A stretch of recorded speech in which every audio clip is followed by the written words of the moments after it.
Hello, everyone. If you like what I'm doing here, please consider subscribing, liking, and commenting.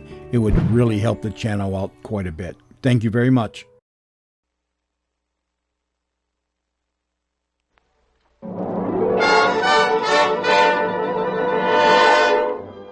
Broadway's My Beat, with Anthony Ross as Detective Danny Clover.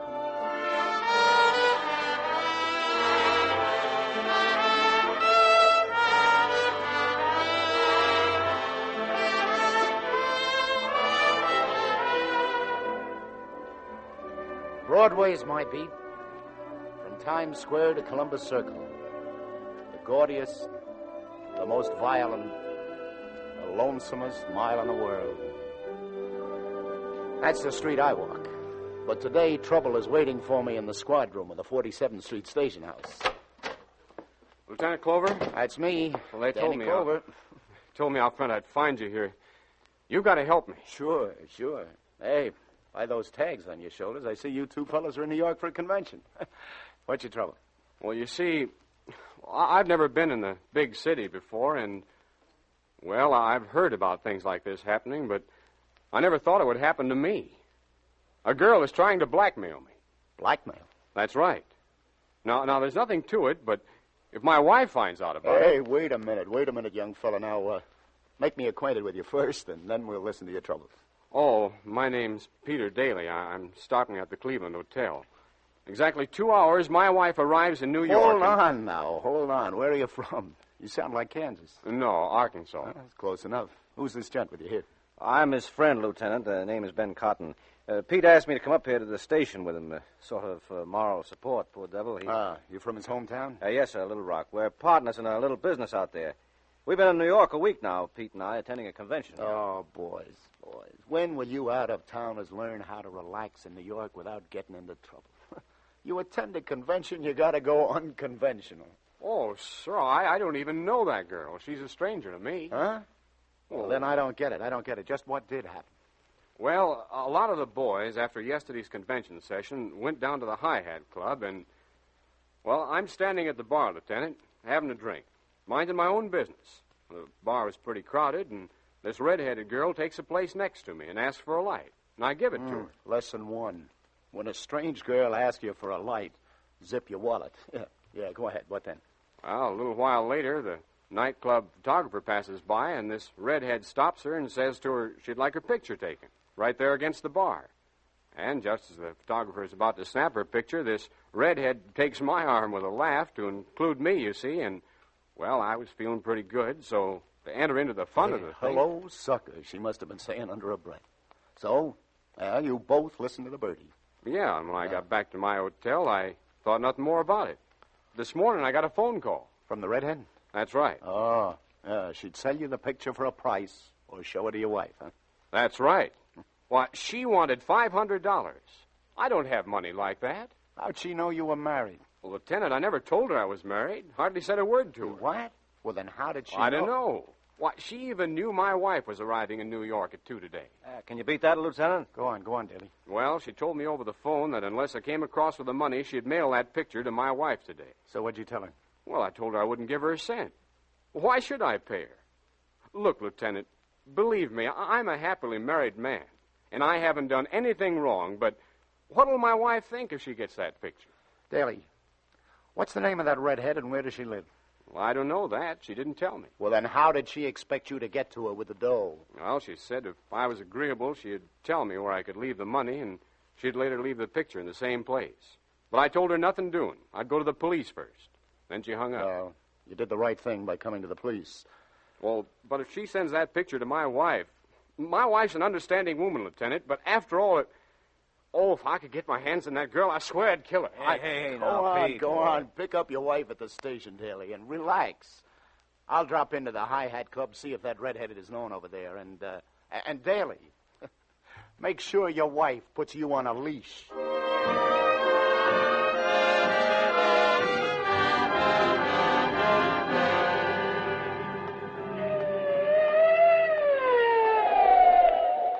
Lieutenant Clover. Yeah, Sergeant, what's up? Looking all over for you, Lieutenant. Broadway Towers. Detective Tom Donnelly's already up there, apartment 5E. Some dame there, found dead, Lieutenant. Looks like murder. How do you like that? Just when I was staring up at the skyscrapers wishing I was a pigeon. All right, let's go, son. Broadway Towers.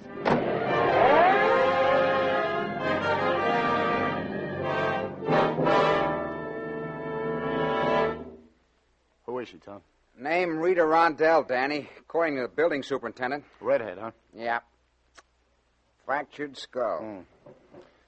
Body was discovered by the super, Yeah. No witnesses. No one seen entering or leaving.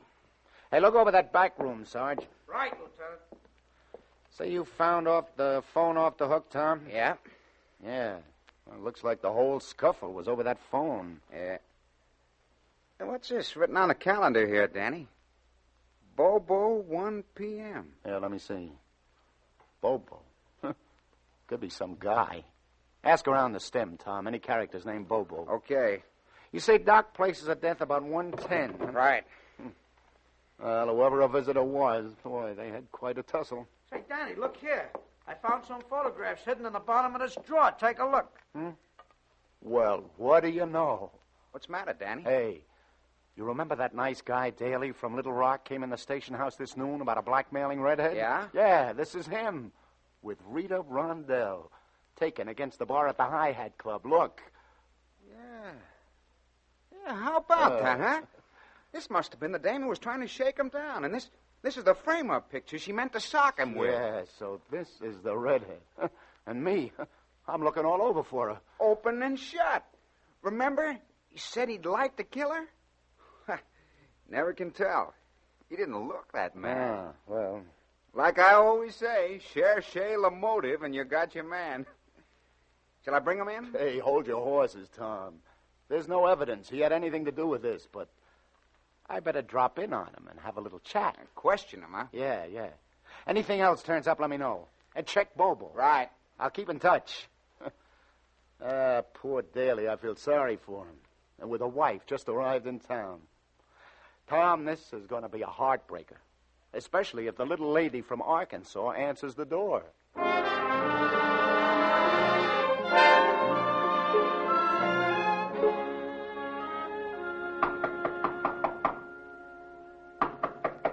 Coming.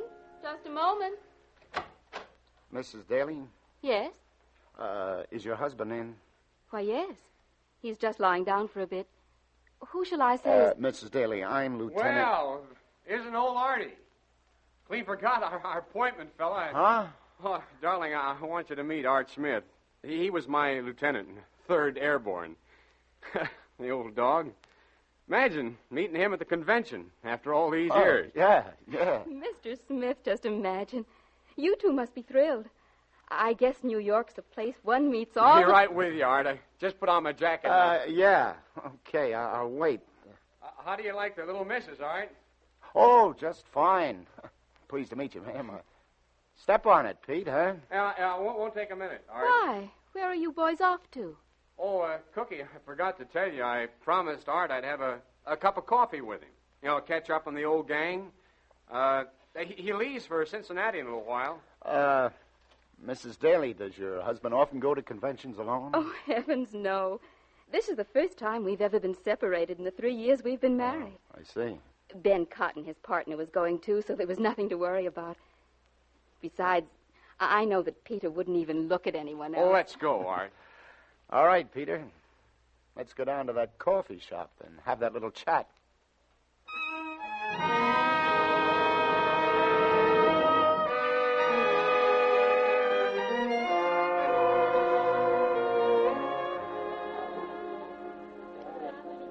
Yeah, we can talk right here in the lobby. Yeah, okay.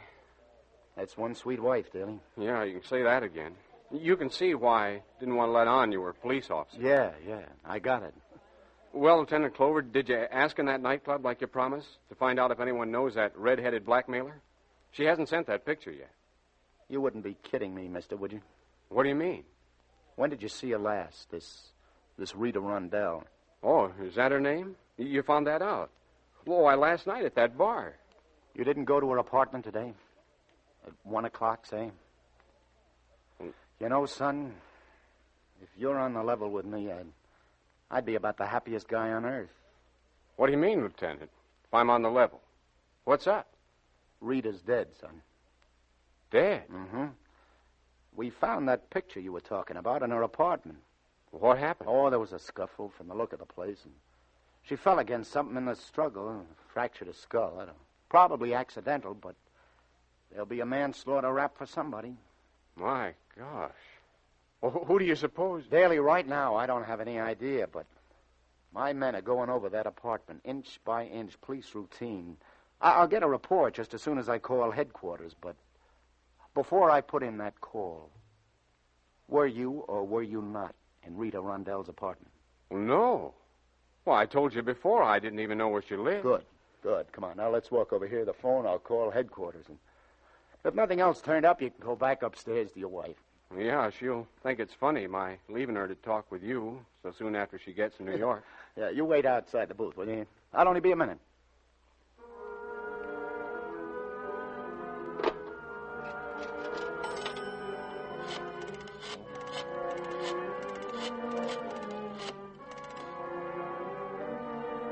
Clover.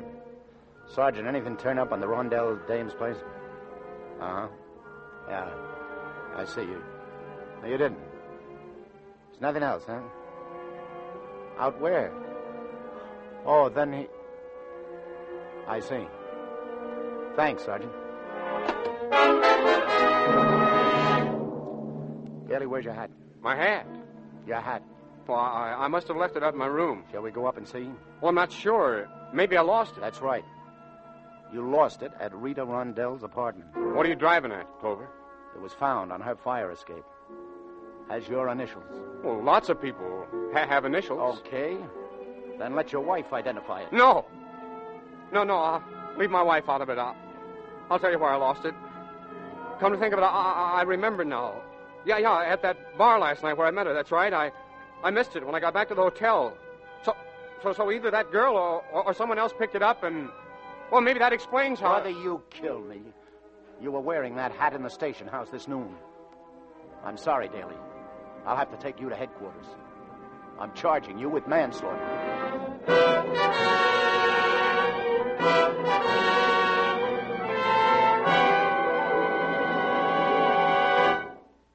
You're listening to Broadway's My Beat.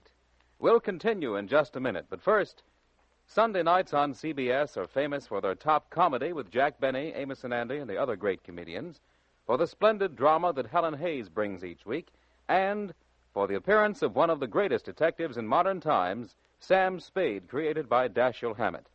Sam Spade's approach to crime detection has now become the pattern for many another sleuth, but none so well combines the hard-boiled view toward a fast dollar, the down-to-earth appreciation of a well-formed ankle, and the readiness with a wisecrack. A bestseller in the fiction field, Sam Spade's adventures on the air are now among the top-rating mystery shows. You will find here tonight and every Sunday night on most of these same stations, Sam Spade, ready for rough and tumble action and a battle of wits in the best Dashiell Hammett tradition.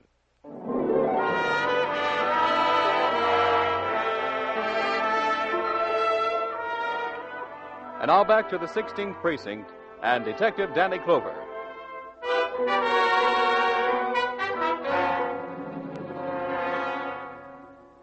Why, this is awful.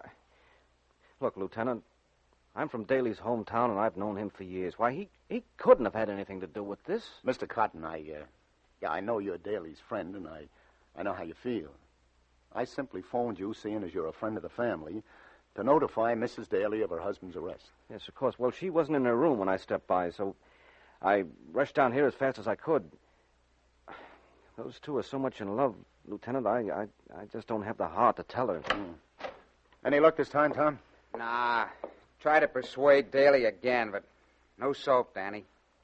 See, Mr. Cotton, we offered to allow your friend a few minutes to call his wife. Tell her himself about his arrest, but he says he can't do it. Yeah, that's right, Mr. Cotton. Says it'd kill him to tell her. Why don't you tell her? She's such a sweet kid. She's going to take this awful hard.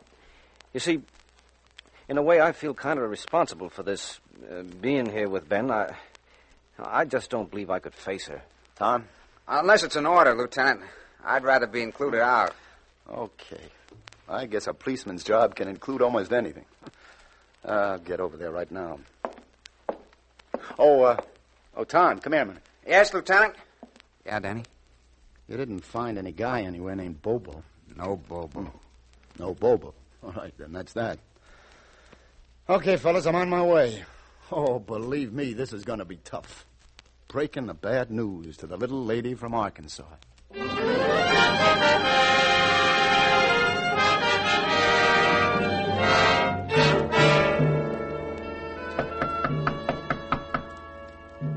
I'm coming, Peter. Peter, Oh, why, it's you, Mr. Smith. Where'd you two boys get lost? Where's Peter? Isn't he with you? No. No, Mrs. Daly. Say, let's go inside.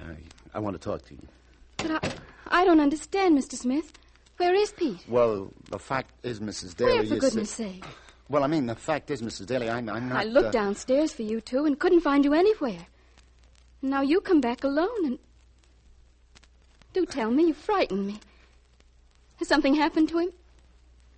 Mr. Smith, I thought you had to catch a train. Well, now, you see, that's just what I wanted to explain, Mrs. Daly. Oh, I get it now.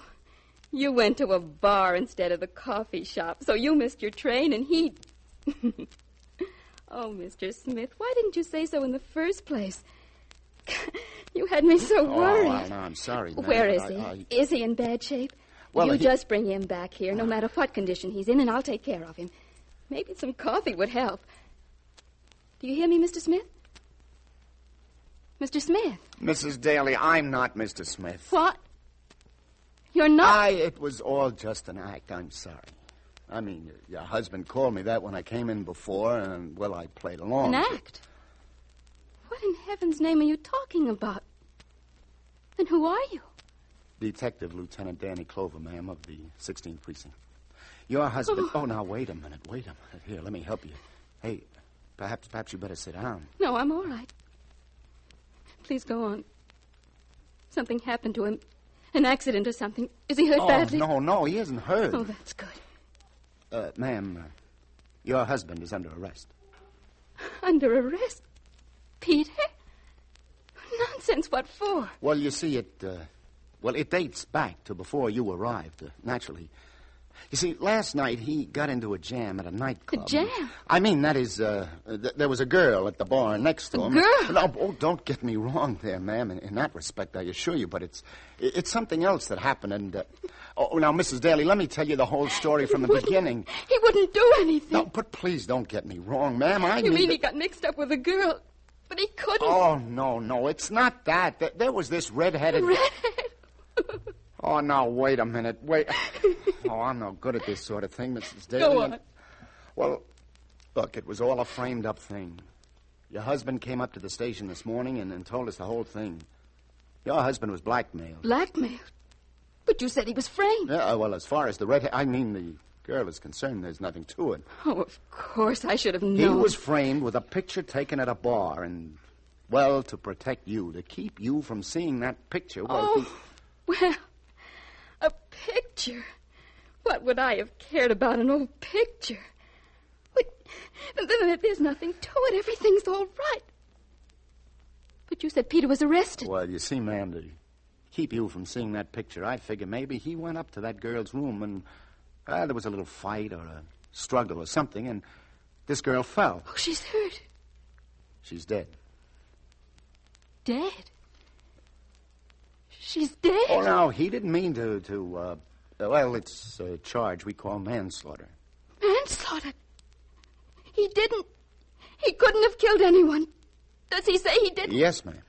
He denies he was even in her apartment, but you see, there's some evidence. Then I believe him. And you've got to believe him, Lieutenant. My husband's never told a lie in his life. He's incapable of lying. Ask anyone in Little Rock where he's loved and respected, and they'll tell you. But, Mrs. Daly, the evidence I don't shows care what that... evidence you say you've got. His word's good enough for me. Look, Mrs. Daly... And I'll tell you something else, sir. If he was guilty, he'd have told me so. In our whole married life, he's never held back one single little thing. Lieutenant, my husband didn't kill that girl. And if he says so, he was never even up in her apartment. Well, ma'am, I'm glad to hear you talk like that. I was pretty sold your husband was holding out on me, but Maybe there's a chance he was telling the truth. Could be he was framed again. I'll go back and have another talk with him. I'll be praying, Lieutenant. Yeah. Yeah, Mrs. Daly. You do that.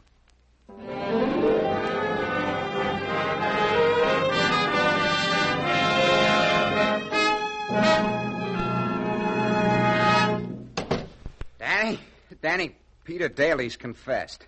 Confess? Oh, no. I just visited him again in his cell with his friend, Mr. Cotton here. Darned if Daly didn't say... Wait a minute, Detective Donnelly. Peter did not confess. At least not to killing that girl. He just admitted that he went up to her apartment and he saw her lying with her head in the kitchenette against a milk bottle. She was already dead. That's an old one, Danny, you know. She was already dead. Lieutenant, you've got to believe him. I tell you what. I think I'll have a talk with him myself.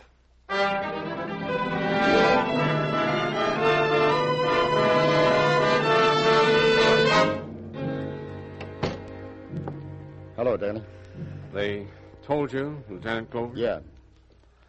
Yeah, so you were holding out on me. You were in that Rondell Dane's apartment. Oh, I was afraid to admit. You know, you should have told me everything right from the beginning. Well, after I left here this morning, I stopped back at the hotel and she called me again. Said she'd settled for $25. So I figured it'd be worth that much to get the thing over with. I didn't tell you about it because I was afraid it'd get in the paper. It'll make the papers now, all right. Go on. Well, she gave me her address. I went up there, and the door was partly open. Mm-hmm. I didn't go in, but I could see through the open door, and she was lying on the floor. When you were talking to Donnelly and your friend just now, you told them she was lying with her head in the kitchenette. Oh, no, I couldn't see her head. Oh, I see. Then what'd you do? Well, then I heard someone coming. I got scared, so I ran down the fire escape. Mm-hmm. Oh, please believe me, Lieutenant. Poor Joan, she comes to New York for once in her life, and this has to happen. Daly, how long have you known this pal of yours? What's his name? Cotton? Yeah. Oh, way back from school days. How does he get along with your wife? Oh, fine. Well, you see, Lieutenant, he and Joan were sort of engaged at one time. Before I met her, that is. Naturally, when Joan and I fell in love... Oh, so that's the way it goes, huh? Did he marry someone else? No. Ben's still a bachelor. Still a bachelor, huh? What's so strange about that? Well, what do you know?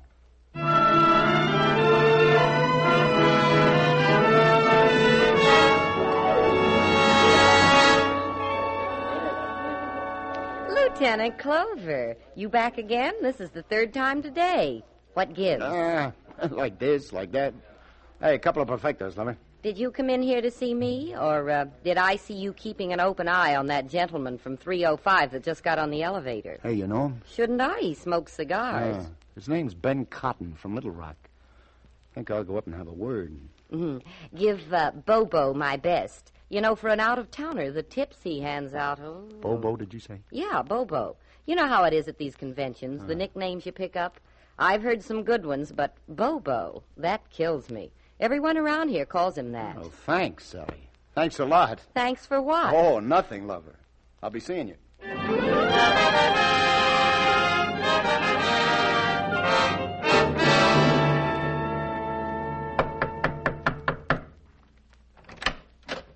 Oh, why, Lieutenant Clover. What's the matter, Mr. Cotton? You going somewhere? Why? What do you... I see your suitcase is all packed there on the bed. Oh, yes, Lieutenant. Yeah, I'm going back home. Bobo. A note on Rita Rondell's calendar. Probably expecting some guy named Bobo at 1 o'clock. You know any Bobo? Why, well, that happens to be sort of a nickname of mine. I picked it up here at the convention. Why? Well, you said you didn't even know the girl. You know the inside of Rita's apartment better than Peter did, Bobo. He didn't tell you her head was against a milk bottle. Oh, I never said... No, you arranged for Rita to bump into Peter like at that nightclub. Get a picture taken with him. And then she was to send it to his wife. I'll tell you why you arranged it, too. You were in love with his wife. You wanted her to think the worst, maybe, and throw him over for you. Come on, come clean, Bobo. All right. I was up to that double-crossing redhead's apartment, but I didn't mean to kill her. Let's have the story. Well, I told her yesterday I'd give her $100 if she could manage to get her picture taken with him and send it to his wife. Oh. And then this Rita pulled a fast one. Asked Daly for $500 for it. Yeah, that's right. But when Peter went to the police about it, I got scared. So you went up to her apartment today at 1, huh? Yes, I did. To make her call the whole thing off. And she demanded from you the price she was asking from Peter, $500. That's right.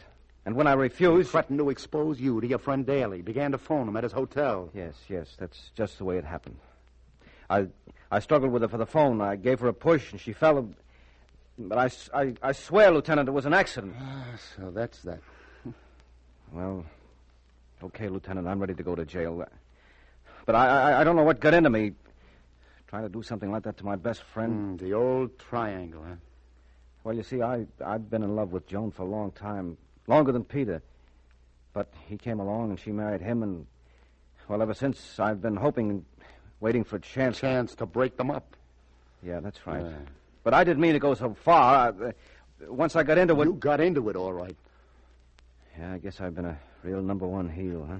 Mister, that's the greatest understatement since... come on.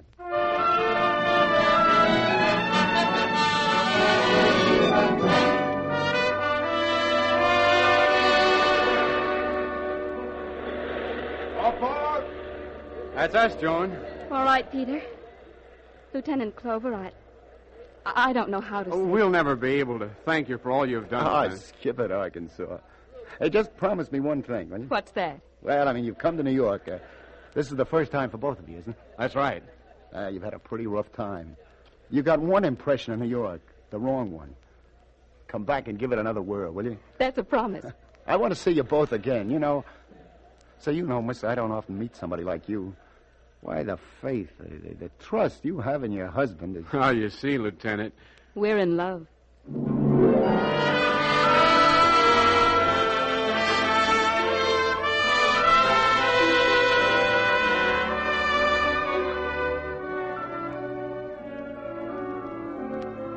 It's getting late now.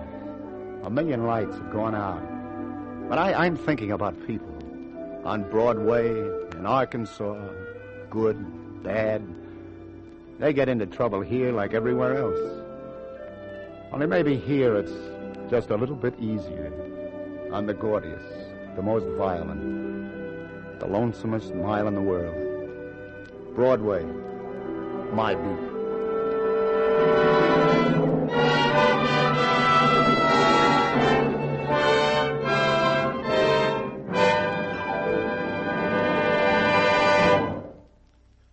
Columbia has just brought you Broadway's My Beat, with Anthony Ross as Detective Danny Clover.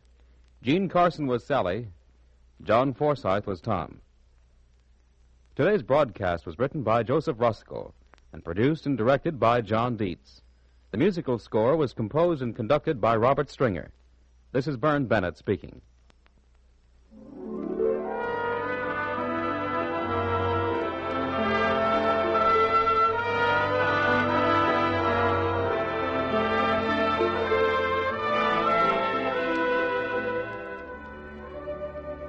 In just a moment, CBS begins the presentation of its 10 great Sunday evening entertainments. In order, tonight, you'll hear Barbara Stanwyck starring on the Prudential Hour, followed by the unsurpassed comedy of Ozzie and Harriet, Jack Benny, and Amos and Andy in succession. Sam Spade takes over next, and then on to Lum and Abner's delightful Jot 'em Down store in Pine Ridge, Arkansas. Then from Pine Ridge to England, as the First Lady of Broadway, Helen Hayes, brings you Noel Coward's famous motion picture, Brief Encounter. A solid hour and a half of laughs follow with Eve Arden as the ardent schoolmistress, our Miss Brooks, with J. Carroll Nash as Luigi, and the little Italian immigrant, and with the geniuses on It Pays to Be Ignorant. They'll all be heard on most of these same CBS stations, with Jack Benny, of course, coming to you on all of them. So start your stay-tuned Sunday evening with CBS now, as Barbara Stanwyck stars on the Prudential Hour. This is CBS, the Columbia Broadcasting System.